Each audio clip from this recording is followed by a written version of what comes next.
Yo, so I heard you wanted to get better on controller? Well, lucky for you, you came to the right place because in today's video, I'm going to be showing you guys tips and tricks to instantly improve on controller. So yeah, let's just jump right into the video. Alright boys, so the first tip that I'm going to give you involves your controller itself. So there's actually three main things that you need to focus on if you play on controller. The first thing is your thumbsticks. The second thing is whether or not you play paddles or claw. And the fourth thing is playing with trigger stops. So if you currently don't use any of the things that I just listed, you need to immediately. For example, I use a controller called an Xbox Elite Series 2. And with this controller, I have completely customizable thumbsticks, so I can literally pull them off and reposition them. And as you can see, it's super easy because I just pull them off, stick it on this side, and then I can stick this one over here. Also on this controller, I have completely customizable trigger stops. So as you can see, I barely have to push down for my gun to shoot. And I can literally adjust that by just sliding these up right here. So now that I just slid them all the way back up, I have completely normal triggers once again.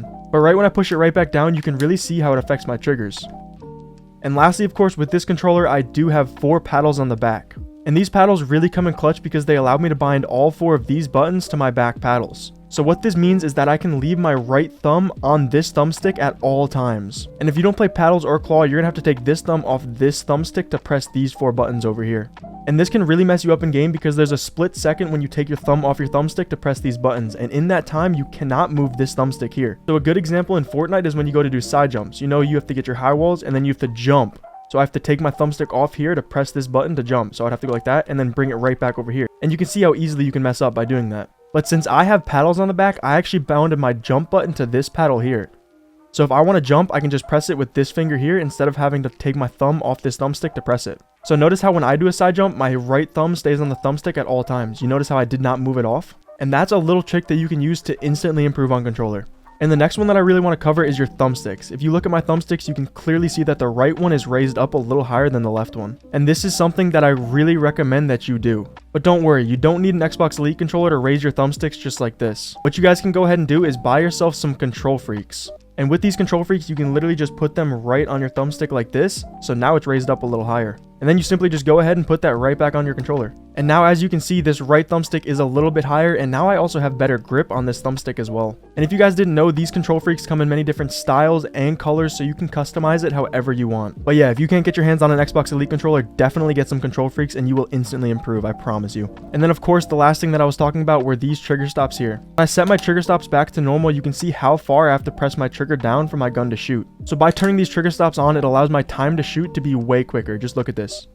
I barely have to touch this thing. Alright boys, well those were 3 tips that you can use to instantly improve with your controller itself, but now let's go ahead and move on to some tips that don't involve your actual controller. Actually, I forgot to let you guys know that if you don't play with paddles on the back of your controller, you can easily do the same thing by switching to claw. So when you play claw, it means you bring this pointer finger here over onto these buttons, and this also allows you to leave this thumb on this thumbstick at all times, just like paddles. So when you play claw, you can press all 4 of these buttons and always leave this thumb on this thumbstick. And this is pretty much the exact same thing as paddles, so if you can't afford paddles or you don't feel like buying them, definitely switch to claw. But yeah, if you guys don't use claw or paddles, I definitely recommend switching to one of them. It might be hard at first to get used to them, but after a while, I promise you guys, you'll be so much better. Alright, but yeah boys, now that I got that out of the way, let's move on to some tips that don't involve your controller itself. Alright guys, so this next tip involves your settings, and is to make sure that you're playing on optimal binds. Optimal binds may not make sense to some of you guys, but let me explain it real quick. Playing on optimal binds basically means playing on the best possible binds that you can play on. So pretty much that's what I was talking about when I was talking about playing with claw or playing with paddles on the back of your controller, because both of these allow you to always keep your thumb on this thumbstick and never have to take it off. But after you do switch to paddles or claw, it does get a little more in depth because you want to make sure that you select the best binds possible for each action. So one thing that I really recommend to you guys is that if you don't play on left stick edit yet, you definitely should. Left stick edit is one of the most optimal binds that you can play on. Also, another thing that I would recommend is to make sure you don't bind any important button to your right stick. And this is because your right stick is the stick that you use to look around, so if you have to press something while you're looking around, it may mess you up. So for example, if I want to look to the right but I have to press it down, it might mess me up, you know what I mean? I actually used to have my reset binded to my right stick, but I did in fact change that. Now the only thing that I have bounded to my right stick is my slide and my crouch. Like I said, I did have my right stick binded to my reset, but it did mess me up, so what I did was I changed it to my paddle right here. And this works much better for me because I always have my finger on this paddle on the back. This middle finger is always on this paddle, so now I can instantly reset. So if I edit,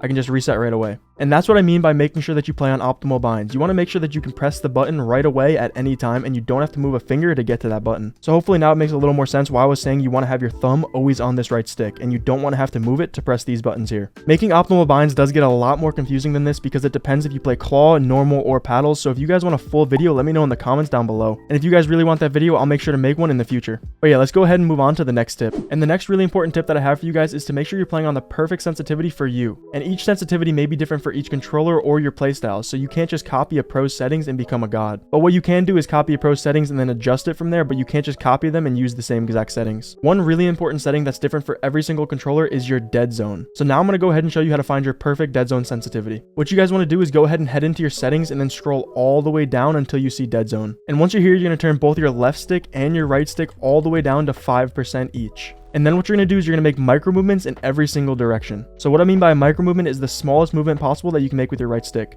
Notice how I'm barely touching this thing. And as you guys can see, we do have stick drift to the left, so what this means is that our dead zone is too low. If you guys ever have stick drift on your controller, that means that your dead zone is too low and you need to raise it. So now that we know that we do have stick drift, we're going to go ahead and we're going to raise our dead zone a little bit. And then we just head right back into our settings and scroll all the way back down to dead zone. And then since we did have a bit of stick drift, we're just going to go ahead and raise this up to 10%, and then we're going to make micro movements again and check for more stick drift. So once again, I'm just going to make tiny movements to the left, and there's not much that way, and then I'll make tiny movements to the right, check for stick drift, down, check for stick drift, up, check for stick drift. And like I said, you want to try and make the smallest movement possible. And as you guys can see, I have no stick drift in any direction. So what this means is that our dead zone may be too high. You guys want to make sure that you have the lowest dead zone possible so you have the most instant reaction on your thumbsticks. So if you have no stick drift, you want to make sure that you lower it until you just barely don't have any stick drift. So what we're going to do now is we're going to go right back into settings, but this time we're going to lower it. So since we have no stick drift on dead zone 10, but we did have stick drift on dead zone 5, we're going to go ahead and put it on 8, and then once again, check for stick drift. So just like we did both other times, we're going to make micro movements in every single direction and just see if there's any stick drift. We're going to check to the right. We got none this way. We're going to check down.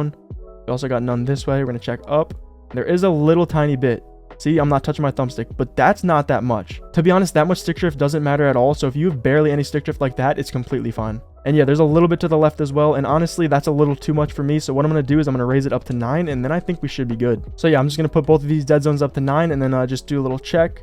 There's not much to the left, and there's not much to the right. There's none up, and there is none down. So yeah, we have found our perfect dead zone sensitivity, boys. And just make sure that you test this for yourself because like I said, it's different for every single controller. But also one other thing that you guys need to do is make sure that there's no stick drift on your left stick. And the way you're going to do that is after you find your right stick dead zone, you're just going to look straight down and then test out for your left stick. So just like we did with the right stick, we make micro movements in every direction. And this time we're just going to check if our character just randomly walks without us pressing it. And as we can see, there's no stick drift with my left stick, but to be honest, your left stick dead zone doesn't matter. So just to be safe, I'm going to raise this up just a little bit. So I'm going to go ahead and go down to my dead zone, and I'm just going to put this right up to 12%, and then I'll keep 9% on my right stick.